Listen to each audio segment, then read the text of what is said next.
এরপরে জাদুবিদ্যা। এটা সংক্ষিপ্ত আকারে আল্লাহ কোরআনে পাকের এই আয়াতগুলোর মধ্যে বলেছেন, কোরআনে পাকের অন্যান্য জায়গায় বিস্তারিতভাবে বলেছেন। আমাদের ফারুকেরাম কামরান যে আয়াতগুলো পড়েছে সুলাইমান আলাইহিস সালামের এই ঘটনাটা ওই আয়াতগুলোর মধ্যে আল্লাহ ডিটেইল নিয়ে আলাপ করেছেন কি ঘটনা ঘটেছে। মেইনলি আমার নবী সাল্লাল্লাহু আলাইহি ওয়াসাল্লামের সময়কালে ইহুদিদের একটা ধারণা ছিল যে সুলাইমান আলাইহিস সালাম নবী ছিলেন না, এটা বাদশা ছিল। এবং সুলাইমান আলাইহিস সালামের আপনারা জানেন আল্লাহ রাব্বুল আলামিন ওনাকে যে রাজত্ব প্রদান করেছেন, আল্লাহ দুনিয়ার মধ্যে কাউকে আল্লাহ এই স্ট্যাটাসে এই স্টাইলে রাজত্ব দান করেন। তো এখন ইহুদিদের একটা বদ্ধ ধারণা ছিল উনি এই কাজটা করেছেন জাদুর মাধ্যমে, এবং শেষ বয়সে উনি ঈমানহারা হয়ে গেছেন। উনি সিম্পল একটা রাজা ছিলেন। তো আমার নবী যখন হযরত কোরআনে পাকের মধ্যে সুলাইমান আলাইহিস সালামকে নবী ডিক্লেয়ার করেছেন, তো ইহুদিরা ঘরে ঘরে বলা বলি করতেছিল, দেখো উনি কি শুরু করে দিলেন, কি বলে সুলাইমানও নবী ছিল, সুলাইমানও নবী ছিল। তো এই প্রেক্ষাপটে আমার আল্লাহ কোরআন শরীফের এই আয়াত নাযিল করে বলতেছেন ওয়াত্তাবাউ মা তাতলু শায়াতিনু আলা মুলকি সুলাইমান। এই ইহুদিরা হযরত সুলাইমান আলাইহিস সালাম কি বলেছেন সেটা না, বরং তৎকালীন যুগে শয়তানদের যে অ্যাক্টিভিটিস, শয়তানরা যা করেছে এই জিনিসগুলাই তারা তাদের সোসাইটির মধ্যে ঘটাচ্ছে, তাদের সোসাইটির মধ্যে ছড়িয়ে ছিটিয়ে দিচ্ছে। ঘটনা কি? ঘটনা হচ্ছে আপনারা হযরতে সুলাইমান আলাইহিস সালাম, তো সুলাইমান আলাইহিস সালাম একদিন আংটি ওনার স্ত্রীকে আংটি দিয়ে গোসল করতে গেছে। গোসল করতে গিয়ে শয়তান তখন একটা কাজ করেছে, সে হযরত সুলাইমান আলাইহিস সালামের রূপ নিয়ে ওনার স্ত্রীর কাছে এসে আংটিটা নিয়ে নেয়। হযরত সুলাইমান আলাইহিস সালাম যখন পরবর্তীতে বাথরুম সেরে যখন স্ত্রীর কাছে এসেছে, তখন স্ত্রী বলতেছে উনি আংটি চাচ্ছে। স্ত্রী বলতেছে আপনি তো সুলাইমান না, তো যিনি আসল সুলাইমান উনি সুলাইমান না হয়ে গেছেন। ঠিক আছে, তখন হযরত নবী তো উনি বুঝতে পেরেছেন যে এটা আল্লাহ রাব্বুল আলামিন, আমি পরীক্ষার মধ্যে পা রাখতেছি, আমি পরীক্ষার মধ্যে পা রাখি। ওনাকে দীর্ঘ পরীক্ষা দিতে হয়েছে। অনেক অনেক ধরনের বর্ণনা আসছে বিভিন্ন মুফাসসিরিনে কেরাম। এই শুধু আপনি যদি আমার মনে হয় ইমাম ইবনে কাসির ওনার তাফসীরের কিতাবে আয়াতের ব্যাখ্যায় যতগুলো বর্ণনা এনেছেন, এটা পড়ার জন্য 2 দিন লাগবে। তো টোটাল ঘটনা আমি সামারাইজ করতেছি যাতে সবকিছু থেকে একটু আসে আপনারা বুঝতে পারেন পুরো ঘটনা। হযরতে তখন উনি বুঝতে পেরেছেন যে উনি পরীক্ষার মধ্যে পড়ে গেছেন। এর আগে হযরত সুলাইমান আলাইহিস সালামের একজন সহচর ছিলেন, যিনি রানী বিলকিসের সিংহাসনকে ইয়েমেন থেকে চোখের পলকের আগে নিয়ে এসেছিলেন। বিফোর দ্য ব্লিঙ্কিং অফ আইস উনি ইয়েমেনের সিংহাসনকে প্যালেস্টাইনের জমিনে নিয়ে এসেছেন এই সময়কালে। তো ওনার নাম ছিল আসেফ বিন বারখিয়া। উনি হযরত সুলাইমান আলাইহিস সালামের লেখকও ছিলেন, বিভিন্ন লেখা জোখা খুব কাছের সহচর ছিলেন। তো হযরত সুলাইমান আলাইহিস সালামের জিনিসপত্র উনি জানতেন, উনি ইসমে আজম জানতেন। উনি এগুলা লিখে হযরত সুলাইমান সালামের একটা বড় সিংহাসন ছিল, কুরসিয়ে সুলাইমান বলতেন, ওইটার নিচে উনি এই জিনিসগুলো সংরক্ষণ করতেন। শয়তান জিন এরা কেউ হযরত সুলাইমান আলাইহিস সালামের সিংহাসনের আশেপাশে আসতে পারতেন, জ্বলে যেত। ঠিক আছে, তো কিন্তু ওই ঘটনার পরে যখন সুলাইমান আলাইহিস সালামের আংটি নিয়ে নিয়েছে শয়তান, তখন তারা এই হযরত সুলাইমান আলাইহিস সালামের সিংহাসনের নিচ থেকে ওনার যাবতীয় দস্তাবেজগুলো বের করেছে। বের করে সেখানে তারা হযরত সুলাইমান আলাইহিস সালামের লেখাজোখার সাথে সেহের তথা জাদু এগুলো ওখানে অ্যাড করেছে। আমি আপনাদেরকে একটা জিনিস বলে রাখি, বর্তমানে আপনি দেখবেন গত 10 বছরে পৃথিবীতে বিভিন্ন সাবজেক্ট এসেছে আবার বসে গেছে। Computer science every second student very interest computer science, computer science কথা। এরপরে আসছে আমাদের দেশে বিবিএ এমবিএ, যারা জিজ্ঞেস করেন কি করে বিবিএ বাট ভূগোল হারাই গেছে। জিওগ্রাফি আমার মনে হয় ডিপার্টমেন্টের মধ্যে স্টুডেন্ট খুঁজে পায় না জিওগ্রাফি পড়ার জন্য।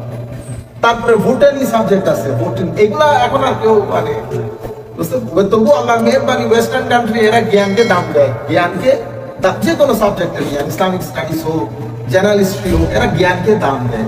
সেই কারণে এখানে কিছু এই সাবজেক্টগুলো এখনো দিয়ে আছে। As far age our country is concern, ওখানে তো আপনি ভূগোল, বোটানি এই সমস্ত সাবজেক্ট। এখন আমি আপনাদেরকে বলতেছি প্রত্যেক সময়কালে একটা সাবজেক্ট ডমিনেট করে। ঠিক সেরকম পৃথিবীতে একটা সময় ছিল যখন জাদুবিদ্যা কম্পিউটার সায়েন্সের মতো ছিল। প্রত্যেকের কাছে জাদুবিদ্যা সেটা একটা বড় বিদ্যা। প্রত্যেক শাসক যত বড় এম্পায়ারই হোক না কেন, উনি ওনার সাথে সেই যুগে সবচেয়ে স্পেশালিস্ট জাদুবিদ যিনি, তাকে সাথে রাখতে হইতো যুদ্ধে জিতার জন্য। এটা কালের পরিবর্তনে, পথ পরিক্রমায়, সোসাইটি, মানুষের চিন্তা চেতনা সব পরিবর্তনের কারণে এই জিনিসগুলো আস্তে আস্তে আস্তে আস্তে সোসাইটি থেকে হারিয়ে গেছে। তা আমার মানে আমাদের এখানে কিছু, আমরা বেশি আধুনিক জাত, বুঝতে পেরেছেন? ও না জাদুবিদ্যা, আমি ইংল্যান্ডের মধ্যে ছিলাম, পাকিস্তানি একটা স্টুডেंट পড়তো, नहीं नहीं उस्ताद ये सुपरस्टिशन है दिस दैट। मैंने कहा बेटा अल्लाह रब्बुल आलमीन ने मना फरमाया, अदरवाइज तुझे आज मैं समझा देता वो जादू क्या चीज होता है। জাদুবিদ্যা কি জিনিস সেটা তোরে আমি আজকে জায়গার মধ্যে শিখাই দিতে পারতাম। আল্লাহ আল্লাহ রাসূল মানা করছে বিদায়। কি বড় স্টুডেন্ট এখনো পর্যন্ত যারা জানে সেকেন্ডের কাজ, স্বামী স্ত্রীর মধ্যে আপনি 2 দিনও ঘর করতে পারবেন না, 2 দিনও ঘর করতে পারবেন না। রাস্তা রাস্তা হাঁটবেন, রাস্তা রাস্তা কাপড় চোপড় পিল্লা, এখনো পর্যন্ত জাদুবিদ্যার সেই ধরনের আসর যারা জানে।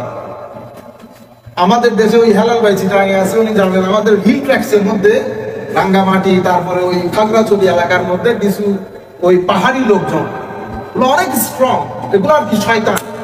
হানাফি মাযহাবের মতে আপনি যদি ওই ধরনের জাদু করেন, জাদুবিদ্যায় মানুষ মারা যায়, কতল ওয়াজিব। কি ওয়াজিব? কতল ওয়াজিব। ইমাম শাফিঈ আবার ডিটেইলসে লিখেছেন। যারা আমাদের ভিডিও করতেছে বেটা, আবার আপনারা এগুলো পিক করে আল্লামা সাহেব সোলামান সম্পর্কে এগুলো না করবেন, আল্লাহর ওয়াস্তে। আমি করলে ভিডিও সব বন্ধ করে দেব। কিছু জিনিস জেনারেল আমরা বলি এখন মজাকের জন্য। এখন আপনি যদি বলেন যে খাগড়াছড়ি জাদুবিদ্যার ব্যাপারে আল্লামা সাহেবের কথা, এগুলো করিয়ে দিন। তো বলতে চাচ্ছিলাম যে ওখানে কিছু লোক আছে, এগুলো হচ্ছে শয়তান। ইমাম শাফিঈ রাহমাতুল্লাহ আলাইহি বলেছেন না, তওবা করাবো, হ্যাঁ যদি এই বিদ্যার মাধ্যমে কেউ মারা যায় তাহলে কতল ওয়াজিব হবে, কতল ওয়াজিব হবে, হত্যার পরিবর্তে যেটা হত্যা। তো আমি আপনাদেরকে বলতে চাচ্ছি এখনো এই বিদ্যা অনেক অনেক স্ট্রং। আমাদের সোসাইটির মধ্যে এখনো অনেকে ফালতু কাজগুলা করে। আপনাদের ইংল্যান্ড, আমেরিকা, তারপরে ইউরোপ থেকে আমাদের মহিলারা বাংলাদেশে যে কাজগুলো করার জন্য, মানে নামাজ দোয়া তো নাই, দুনিয়ার শয়তানি সব আমাদের ভিতরে আছে, কারেকে টানবে খিচবে, বুঝতে পেরেছেন? আল্লাহ পাকের আমাদের সমস্যা হচ্ছে এখন এই সাবজেক্টটা ঘৃণিত হওয়ার কারণে অনেকেই পড়ে না। কিন্তু আমাদের আসলে উলামায়ে কেরামের একটা বড় গ্রুপ দরকার যারা এই সাবজেক্টটা শিখবে, নতুবা আমাদের লোকজনকে সাহায্য করার মতো লোক নাই। এখন আমরা স্বাভাবিকভাবে ইংল্যান্ডে যখন ছিলাম, প্রত্যেক দিন এক দুইজন মনে আমাকে একজন বলতে দোকান খুলে দেন, অনেক টাকা ইনকাম করতে হবে। এরা দেখি ওই কোনো যদি দোয়া দারু শিখেই দেয় ওইটা অ্যাকসেপ্ট করে। ওরা কি চাই জানে? দোয়া দারু করতে পারবো না, কিছু লিখে দেন, যা পয়সা, বুঝতে পারবেন? এই দুষ্টামি দাম করতে পারবো না, আমি আপনাদেরকে এমনিতে দোয়া শিখিয়ে দিতে পারবো। দোয়াতে স্যাটিসফাইড না, পরে দেখি এই গ্রুপগুলো আবার বাংলাদেশে চলে যায়। তো বাংলাদেশে যখন যায় ওরা তো কাটে, কারণ ওখানে 85 to 99% এই লাইনে দোকাবাজ, কিচ্ছু জানে না, এগুলো আপনাদের কাছ থেকে টাকা খায় শুধুমাত্র। ও কি বলবে এটা আমি এখান থেকে বলে দিতে পারবো আপনাকে। আপনি গেলে বলবে, আপনি যখন হঠাৎ বসা থেকে উঠে যান, মাথা ঘুরাই উঠে না, তো বসা থেকে উঠলে কাউজনের মাথা না ঘুরে, তখন মহিলারা বলেছে হ্যাঁ দেখছেন কেমনে বলে ফেলছে মাথা ঘুরাই উঠে। আচ্ছা, হঠাৎ যখন আপনার চোখ মুখ অন্ধকার হয়ে ওঠে, অন্ধকার হয়ে তো চোখ মুখ, আপনি মেডিকেল সায়েন্স কি বলে, তখন পুরুষরা তবু বুঝে, মহিলারা চিন্তা করে কি আমার মাথা, আমার চোখ অন্ধকার হয়ে ওঠে, এটা এই ব্যক্তি কেমনে জানে? এটা তো কমন জিনিস, আপনারা বুঝতে পেরেছেন? আমি বলতেছি না, এই ধরনের একটা বই লিখছে আমাদের বাংলাদেশের বহুত বড় স্কলার, ও তো উনি এই জিনিসগুলা এক্সাক্ট, মানে ওরা কি বলে যে ম্যাক্সিমাম হচ্ছে ধোঁকাবাজ, ম্যাক্সিমাম, কিন্তু বিদ্যাটা অরিজিনাল। যারা এই বিদ্যা শিখে এবং এই বিদ্যা যদি ভালো কাজে ব্যয় করে, তাহলে অনেক মানুষ জাতির খেদমত হয়, কিন্তু আনফরচুনেটলি আমাদের এখনো পর্যন্ত মুসলমানদের পরিবারের নামাজ দোয়া করে, তাসবিহ তাহলিল করে, তারা এই সমস্ত ফালতু কাজের সাথে জড়িত। কেন? ঘরের মধ্যে বিয়ে করাইছে, ছেলের বউ আসছে, বউরে বলে সিধা রাখতে হবে, মেয়ের জামাইরে সিধা রাখতে হবে, তো মেয়ের জামাইরে সিধা রাখতে মেয়ের ছেলের বউরে সিধা রাখতে নিজে বাঁকা হয়ে যায়, যে আর খবর নাই। বুঝতে পেরেছে? করলে কি হবে জানেন? প্রথমে আপনার ঘরে শান্তি চলে যাবে, শরীরে মৃত্যুর আগ পর্যন্ত আর শান্তি পাবেন না। যখন মারা যাবেন চেহারা বিকৃত হয়ে যাবে। ম্যাক্সিমাম যারা এই জাদুবিদ্যার কাজ করেছে, আর আমি আপনাকে আমার এইগুলা কোনো শোনা কথা, পড়া কথা না, আমি আমার এক্সপিরিয়েন্স বলতেছি। আমি চট্টগ্রামের এক ভদ্রলোককে চিনি, সে ওই যে হয় না, মানে ভালো কাজ করতো, কিন্তু সমস্যা হচ্ছে ভালো কাজে পয়সা কম। পয়সা কোথায় বেশি? 2 নম্বরিতে পয়সা বেশি, 2 নম্বরিতে পয়সা বেশি, বরকত কম। ভালো কাজে পয়সা কম, বরকত বেশি। এই জিনিসটা বুঝতে পারি। এই ভদ্রলোক শেষ পর্যন্ত এই উল্টা সিধা কাজের মধ্যে বুঝতে পেরেছেন এর বিয়ে ভাঙিয়ে ফেলতে হবে, ওর বিয়ে হওয়া না হওয়ার জন্য শেষ পর্যন্ত সে মারা গেছে। আমি দেখতে গেছি শুধুমাত্র চেহারা কেমন, সেটা চেহারা বিকৃত হয়ে গেছে। আল্লাহ রাব্বুল আলামিন তাকে মাফ করুন।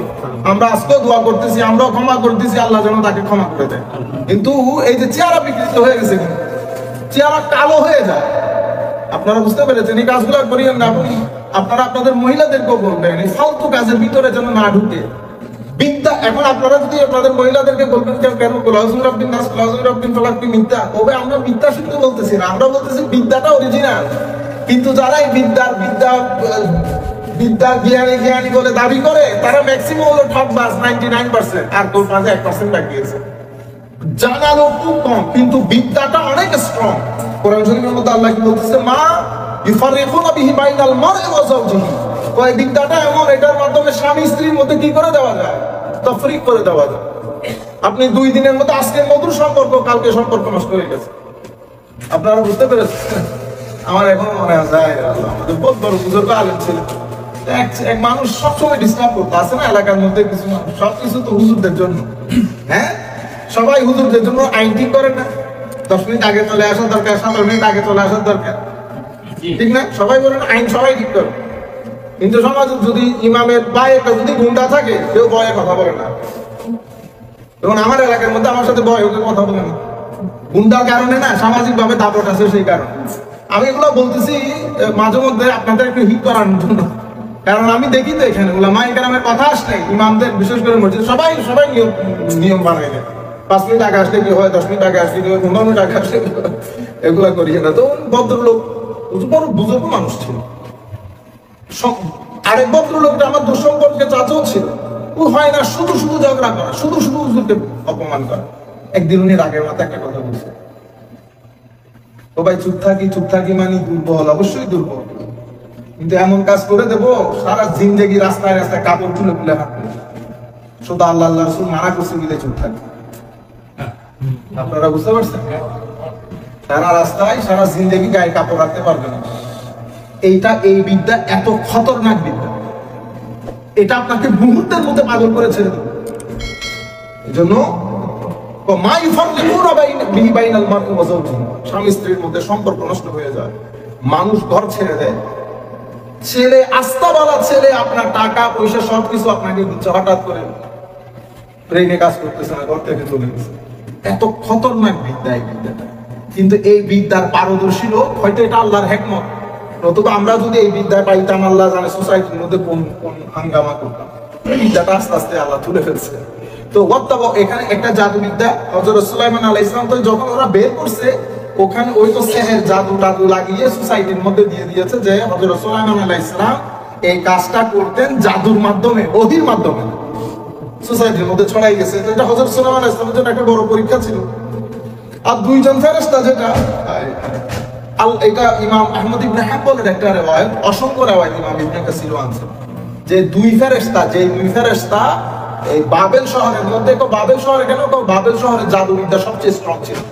তো বাবেলের মধ্যে এই 2 ফেরেশতা মানুষকে জাদুবিদ্যা শিখাইতো ভালোটার জন্য, যাতে ওরা বুঝতে পারে যে কোনটা ভালো কোনটা মন্দ, কোনটা কুফর কোনটা শিরক, কোনটা ধর্মীয় বা ভালো জিনিস। এই জিনিসটা করার জন্য হারুত এবং মারুতকে পাঠানো হয়েছে। কিন্তু হারুত এবং মারুতকে পাঠিয়ে তারা এখনো পর্যন্ত দুনিয়ার মধ্যে আছে, আযাব ভোগ করতেছে। তো কেন? তো আমার আল্লাহ যখন আদম আলাইহিস সালামকে সৃষ্টি করেছেন, তো ফেরেশতারা আপনারা জানেন বলেছিল আতাজআলু ফিহা মান ইউফসিদু ফিহা, এরা ফাসাদ করবে। হ্যাঁ, তখন আমার আল্লাহ বলতেছেন, আচ্ছা তোমরা ফেরেশতারা একটা ডিসাইড করো, দেখি তোমাদের মধ্যে 2 জনকে চয়েস করো, যাদেরকে আমি দুনিয়াতে পাঠাবো।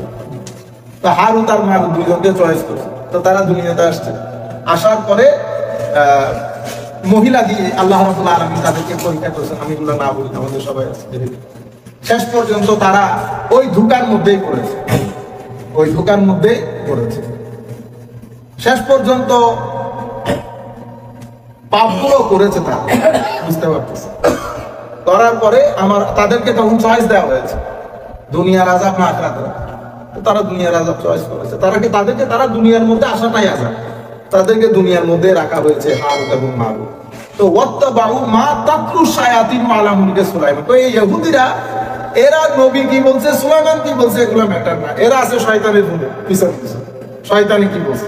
তো ওয়াত্তাবাউ মা তাতলু শায়াতিন, শয়তানে যা শয়তানের পড়া জিনিস এদের পেছনে এদের অনুসরণ করা শুরু করেছে। আর মুখে সুলাইমান আলাইহিস সালামের তো আমরা তখন আয়াত নাযিল হলো, মা কাফারা সুলাইমান আলাইহিস সালাম কুফরি করে নাই, ওয়ালাকিন্না শায়াতিনা কাফারু, কুফরি করেছে তো শয়তানরা।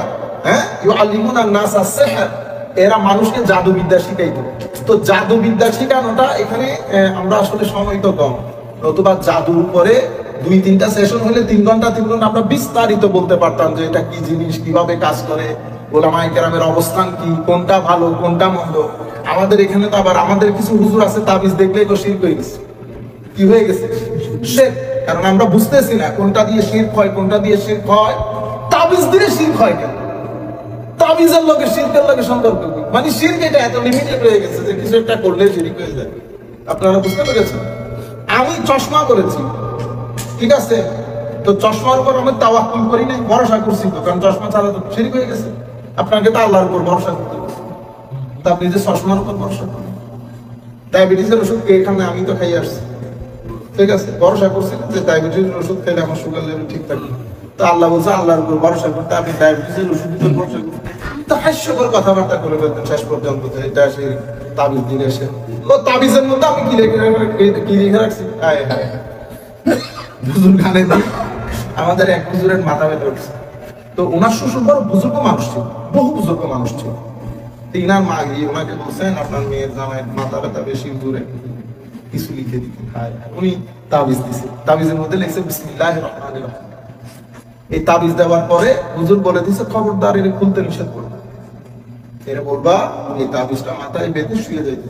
1 ঘন্টা পরে মাথা ব্যথা চলে যাবে, ঘন্টা পর উঠছে মাথা ব্যথা। তার মাথায় খারাপ কিছু, এই হুজুরের মাথা খারাপ হয়েছে কি, এটা লিখছে কি, এই নিয়ে চিন্তা করছে লিখছে কি, এটার ভিতরে যদি আমি দেখি তো পরে মানুষের কাছ থেকে টাকা পয়সা নিতে হবে। খুলে দেখছে, দেখে দেখতেছি বিসমিল্লাহির রহমানির রহিম, বিসমিল্লাহির রহমানির রহিম এত তাসির। এটা খোলার বার আবার চরম মাথা ব্যথা। উনি আবার গেছেন হুজুর কাছে, হুজুর এরকম মাথা ব্যথা কমে গেছিল, মাথা ব্যথা তো আবার উঠছে অনেক বেশি। তখন হুজুর বলতেছে ওগুলো খুলে দেখছে, এটা তো আমি জানি না, ও খুলে দেখছে, না খুললে মাথা ব্যথা হইতো না। তা আবার লিখে দিছে, আবার বিসমিল্লাহির রহমানির রহিম লিখে দিছে। পরে বলছে এর বলি এটা না খুলতে, তা আবার দিছে, দেওয়ার পরে 1-2.5 ঘন্টা পরে মাথা ব্যথা কমছে। তো আর ভয়ও উল্টাইতেছে না, এখানে কি আছে দেখার জন্য। অনেক সময় দোয়া বিষয়, যিনি দিচ্ছেন ওনার বিষয়। ফু দেয় না, ফু আমি আপনি সারাদিন দেখে দিতেছি না ফু, আমি তো ফু দেখতেছি ফু। কোন একজন আলেমের রব্বানি যখন ফুটা দেয়, তো ওই ফুর সাথে কেরাতুল কোরআন জড়িত, কেরাতুল কোরআনের সাথে কলব জড়িত। তো কিছু কলব আছে ওখানে অস্বাভাবিক নূর, ফু দেওয়ার পরে ওখান থেকে নূর বের হয়, ওই নূরের মাধ্যমে অনেক গ্লাসও ভাঙে যায়। এটা আমি দিলে হবে, আমি দিলে হচ্ছে না, আরেকজনে দিছে হয়ে গেছে। আমাদের মসজিদের ইমাম সাহেব ডেইলি 10 মুসলমানের গ্লাসে যদি ফু দিত, তো 10,000 হিন্দুর গ্লাসে ফু দিত। তো হিন্দুরা যে লাইন ধরতেছে, তো কিছু একটা না ধরতে কি লাইন ধরছে। হ্যাঁ, ফু দিলে ওনার পানি করার তাসির এরকম, পেটের ব্যথা চলে যায়। তো আপনি পানি খাবেন, পেটের ব্যথা নেই। আগে কি ভাই ডাক্তার ছিল, মেডিকেল সায়েন্স ছিল, আগে তো ফু টু দিয়ে কাজ শেষ। হ্যাঁ, আঙ্গুল বাংছে আপনার ফুফু টাইনা ঠিক করে দিচ্ছে, আগে কোন জাতের মেডিকেল। বুঝতে পেরেছেন? আমি আপনাদেরকে বলতে চাচ্ছিল, যখন যেই বিদ্যা কাজ করে, যখন যেই বিদ্যা কাজ করে। যাই হোক, তো ওয়ামা আনজালা আলাল মালাকাইন বিবাবিলা হারুত ওয়া মারুত, হারুত এবং মারুত আল্লাহ রাব্বুল আলামিন তাদের পরীক্ষার জন্য আল্লাহ এটা বুঝাতে চাচ্ছে যে মানব জাতি যেই সোসাইটির মধ্যে থাকে, ওই সোসাইটিতে বসবাস করা এত সহজ কাজ না, এত সহজ কাজ না। সব কিছুকে পাশ কাটিয়ে আপনি লাইনের মধ্যে থাকা, এটা অনেক কঠিন কাজ। সেই কারণে আমার আল্লাহ আমাদের উপর অস্বাভাবিক দয়া করেন, অস্বাভাবিক দয়া করেন। আমি আপনাদেরকে বলতে চাচ্ছি, উলামায়ে কেরামের জবানের মধ্যে অনেক সময় তাসির থাকে। একই দোয়া, সেটা আমি করলে হয়তো হবে না, কিন্তু আপনি করলে হবে। এটা আপনার ইবাদত, আপনার রিয়াজাত। আমার মায়ের দাদা, আমার মার দাদা ইন্তেকাল করছে 135 বছর বয়স, 135 বছর বয়স। আমি আমার জীবনে এরকম সুন্দর মানুষ দেখিনি। তো 135 বছর বয়সেও ওনার বিছানার পাশে একটা ইয়া ছিল মাটির, ওখান থেকে তাই উনি বুঝতে পারতেন, আজান পড়লে বুঝতে পারতেন। ওই ডাকতেন, দুইজনে ধরে তুললে উনি তায়াম্মুম করতেন, তায়াম্মুম করে বসা অবস্থায় নামাজ পড়তেন, নামাজ পড়ে আবার শুয়ে যেতেন। অসম্ভব সুন্দর মানুষ ছিলেন উনি। মুরিদ ছিলেন মাইজবান্ডার দরবার শরীফের যিনি সবচেয়ে বড় শেখ আহমদুল্লাহ মাইজবান্ডার, উনার মুরিদ ছিল। এবং উনার ঘরের সকাল উঠে মিনিমাম 50-60 জন মানুষ পানি পড়ার লাইন ধরে রাখে। তো উনি কি পড়তেছেন কোনো কিছু হুঁশ নাই, আবার ঘরে কেন অফু দিত, ওনার তো দাঁত মাত নাই কোনো কিছু। এই ফুর মধ্যে কারো পেটের ব্যথা শেষ, কারো বাচ্চা হইতেছে, কারো কত ধরনের, কেউ ব্যথাই কাতরাচ্ছে, ওই পানি পড়ার মাথা। তখন বাংলাদেশে অপরূপ বাংলা একটা ম্যাগাজিন ছিল, সে অপরূপ বাংলাতে ওনার দীর্ঘ সাক্ষাৎকার ছাপানো হয়েছে।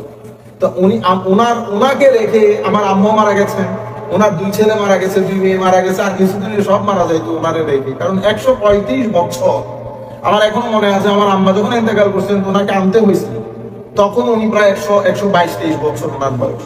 হাইরে মানুষ ওনার পিছনে ওনাকে দেখার জন্য, মানুষ অসম্ভব সুন্দর ছিল। আর তখন এত বয়স্ক মানুষ তো আর ছিল না। আজি আব্দুল শুকুর ওনারা কত 1800 শতাব্দীতে বলে হজ করতে গেছে, বুঝতে পেরেছেন? যাই হোক, এই আয়াত আমরা শেষ করতেছি। আয়াতের মধ্যে ফায়াতাআল্লামুনা মিনহুমা মা ইফাররিকুনা বাইনাল মারই ওয়া যাওজিহি, তো তারা যেই জাদু করতো, সেই জাদুর মধ্যে স্বামী স্ত্রীর সম্পর্ক পর্যন্ত কি করে দিতে পারতো, নষ্ট করে দিতে পারতো। আল্লাহ রাব্বুল আলামিন ফেরেশতাদের মাধ্যমে তাদেরকে ভালো জিনিসগুলো শিখিয়েছে। তারপরে বলা হচ্ছে ওমা হুম বিদারিনা বিহি মিন আহাদিন ইল্লা বিইজনিল্লাহ ওয়া ইয়াতাআল্লামুনা মা ইয়াদুররুহুম ওয়া লা ইয়ানফাউহুম ওয়া লাকাদ আলিমু মান ইশতারাহু মা লাহু ফিল আখিরাতি মিন খালাক ওয়া লা বি'সা মা শারাউ বিহি আনফুসাহুম লাউ কানু ইয়ালামুন। তারা জানে যে এই কাজগুলো করতেছে, এই কাজে আখিরাতের মধ্যে তাদের কোনো ফায়দা লাভ হবে না। ওয়ালাউ আন্নাহুম আমানু ওয়াত্তাকাউ লামাসুবাতুম মিন ইনদিল্লাহি খায়রুন লাউ কানু ইয়ালামুন। তারা যদি ঈমান আনতো, তারা যদি তাকওয়া অবলম্বনকারী ইখতিয়ার করতো, তাহলে পরকালে আল্লাহ রাব্বুল আলামিনের পক্ষ থেকে নিয়ামত ভোগ করতো। এরপরে 104 নম্বর আয়াত আল্লাহ রাব্বুল আলামিন বলতেছেন ইয়া আইয়ুহাল্লাযীনা আমানু লা তাকুনু রাঈনা। এখানে আল্লাহ রাসূল সাল্লাল্লাহু আলাইহি ওয়াসাল্লামের শানে কোন শব্দ ব্যবহার করবেন আমরা কিছুদিন আগে যে আয়াতগুলো বলেছিলাম, প্রিন্সিপাল ওই আয়াত, যে আমার নবীকে রায়না বলিও না। ইহুদিরা মিলে সবাই একসাথে বসতো, সাহাবায়ে কেরাম রায়না বলতো, রায়না মানে হুজুর আমার দিকে একটু দৃষ্টি দেন। কিন্তু রায়না আরেক শব্দ, রাঈন থেকে রায়না মানে হচ্ছে ওই চাকরের একটা বিষয় থাকে, বুঝতে পেরেছেন, আমাদের চাকর। তো ওই হিসাবে তারা এগুলা বলে বিয়াদবি করতো এবং নিজেদের হাসাহাসি করতো। আমরা যে বিয়াদবি করতেছি কেউ বুঝতে পারবে। তো আমরা আয়াত নাযিল করছে, আমার সাহাবায়ে কেরাম আজকের পর থেকে তোমরা রায়না বলবা না, উনজুর না বলবা, উনজুর না, হুজুর আমাদের দিকে একটু তাকান। হ্যাঁ, ওয়াসমাউ ওয়ালিল কাফিরিন আযাবুন আলীম, কাফিরদের জন্য আল্লাহ বড় দর্দনাক আযাব রেখেছে। মা ইয়াউদুল্লাযিনা কাফারু মিন আহলিল কিতাবি ওয়াল মুশরিকিনা ইন্নাল্লাহা আলাইকুম মিন খাইরিন মির রাব্বিকুম আল্লাহু ইয়াখতাসু বিরাহমাতিহি মান ইয়াশাউ ওয়াল্লাহু যুল ফাদলিল আযীম। এই কাফের বলেন, এই মুশরিক বলেন এবং ইহুদ বলেন, হুজুর এরা চায়, এরা জেলাস ফিল করে যদি আপনাদের উপর কোনো ভালো কিছু আসে, এরা জেলাসিতে থাকতে পারে না। তো আল্লাহ যাদেরকে মন চায় আল্লাহ নিয়ামত দান করেন। এরপরে বলেছেন মানানসাখ মিন আয়াতিন আও নুনসিহা নাতি বিখাইরিন মিনহা ওয়া মিসলিহা আলাম তাআলাম আন্নাল্লাহা আলা কুল্লি শাইইন কাদির। আল্লাহ যখন ইচ্ছা আল্লাহর হুকুমের পরিমার্জন, সংযোজন, বিয়োজন করেন। একটা আয়াত নাযিল করেছে, এটা সময়ের ডিমান্ড অনুযায়ী যখন এটা পরিবর্তন দরকার করে, তো ওরা বলাবলি করতো যে এটা কোন ধরনের খুদা, একবার আয়াত নাযিল করে আবার এটা বাদ দিয়ে আরেকটা করে। না, মানানসাখ মিন আয়াতিন আও নুনসিহা নাতি বিখাইরিন মিনহা ওয়া মিসলিহা, এটা আমার আয়াত, আমি যখন সময়ের চাহিদা অনুযায়ী একটা অবতীর্ণ করব, সময়ের চাহিদা পরিবর্তন হলে আমরা এখান থেকে পরিবর্তন করে আরেকটা করব। আল্লাহ তাআলা আল্লাহু লা মুলকুস সামাওয়াতি ওয়াল আরদি মা লাকুম মিন দুনিল্লাহি মিন ওয়ালিয়্যিন ওয়া নাসীর আম তুরিদুনা আন তাসআলু রাসূলাকুম কামা সুইলা মূসা মিন ক্বাবলু ওয়া মান ইয়াতাবাদ্দাল কুফরা বিল ঈমান ফাকাদ দাল্লা সাওয়া'আস সাবিল। আমার আল্লাহ বলতেছেন, আমার সাহাবায়ে কেরাম ইহুদিদের মতো যা মন চায় আমার নবীকে প্রশ্ন করিও না। প্রশ্ন ভদ্রতার সাথে, নম্রতার সাথে, যে জিনিসগুলো প্রশ্ন করা দরকার সেটাই করিও। ইহুদিদের মতো এই ইররিলেভেন্ট প্রশ্ন, আল্লাহকে দেখতে চাই, মান্না চলো নাজির করে, এগুলা করিও না। এগুলা করলে আল্লাহ রাব্বুল আলামিনের নিয়ামত থেকে দুনিয়াতেও বঞ্চিত হইতে হবে, আখিরাতেও বঞ্চিত হইতে হবে।